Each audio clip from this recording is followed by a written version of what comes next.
Assalamualaikum warahmatullahi wabarakatuh. Kembali lagi dengan saya Ervina Triwahyuni dari Prodi Sarjana Terapan Keperawatan dan Profesi Nurse tingkat 1 Poltekkes Kemenkes Bengkulu.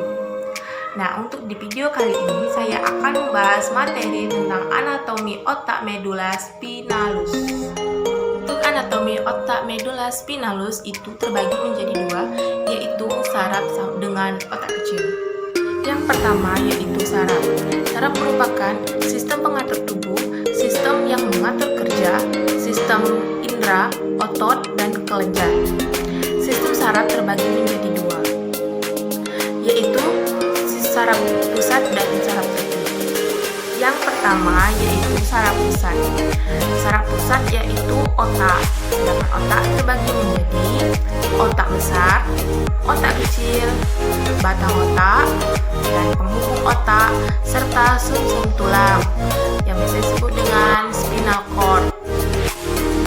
Dan untuk otak besar atau cerebrum terdiri dari dua bagian, yaitu otak kiri dan otak kanan, serta terdiri dari 4 lobus, yaitu ada lobus frontal, lobus parietal, lobus temporal, dan lobus occipital. Sedangkan untuk lobus frontal itu terletak di bagian depan, kira-kira sejajar dengan dahi, yang berfungsi untuk mengendalikan emosi dan motorik. Dan kedua yaitu lobus parietal yang terletak di lobus frontal, berfungsi mengatur sensasi tubuh. Yang ketiga yaitu ada lobus temporal yang terletak di sisi kiri dan kanan otak di dekat telinga, berfungsi untuk mengendalikan pendengaran. Dan yang keempat yaitu ada lobus occipital yang terletak di bagian belakang otak yang berfungsi untuk mengendalikan penglihatan. Yang kedua setelah saraf yaitu ada otak kecil atau cerebellum yang terletak di bawah lobus occipital yang berfungsi dalam kemampuan motorik, halus, keseimbangan tubuh, dan batang otak. Di otak kecil itu terdiri dari 5 bagian juga. Yang pertama yaitu ada pons, kedua ada medulla oblongata, yang ketiga midbrain, keempat thalamus, dan kelima hipotalamus. Dan yang pertama yaitu pons yang berfungsi untuk menyampaikan informasi sensori ke cerebellum dan thalamus.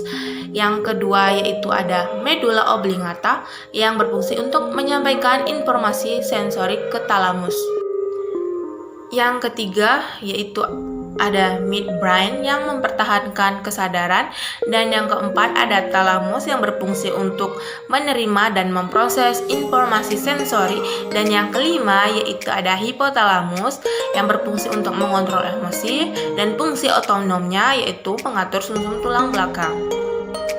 Sedangkan untuk penjelasan sistem saraf tepi atau biasa disebut dengan saraf perifer ini memiliki tugas yaitu menghubungkan sistem saraf pusat dari otak dan tulang belakang ke seluruh anggota tubuh. Pada sistem saraf tepi terdiri dari 12 pasang serabut saraf dan 31 pasang saraf sumsum tulang belakang. Sedangkan untuk tempat saraf terdiri dari yang pertama yaitu ada cervical atau leher, terdiri dari 8 akar saraf. Yang kedua yaitu ada thorax atau dada yang terdiri dari 12 akar saraf. Yang ketiga yaitu ada lumbar atau perut yang terdiri dari 5 akar saraf. Yang keempat yaitu ada sacrum atau pelvis yang terdiri dari 5 akar saraf. Dan yang kelima yaitu ada tulang ekor yang terdiri dari 1 akar saraf. Dan untuk bagian-bagian sumsum tulang belakang yaitu terdiri dari bagian putih dan bagian abu-abu yang berfungsi sumsum tulang belakang. Yang pertama yaitu sebagai pusat gerak refleks. Dan yang kedua yaitu pengantar impuls dari indera ke otak dan sebaliknya. Dan yang ketiga yaitu penghubung otak dengan seluruh tubuh. Baiklah, mungkin itu saja sedikit materi dari saya mengenai anatomi otak dan medulla spinalis. Mohon maaf apabila masih ada kekurangan, kesalahan kesalahan atau yang tidak jelas karena saya juga dalam proses pembelajaran. Saya akhiri.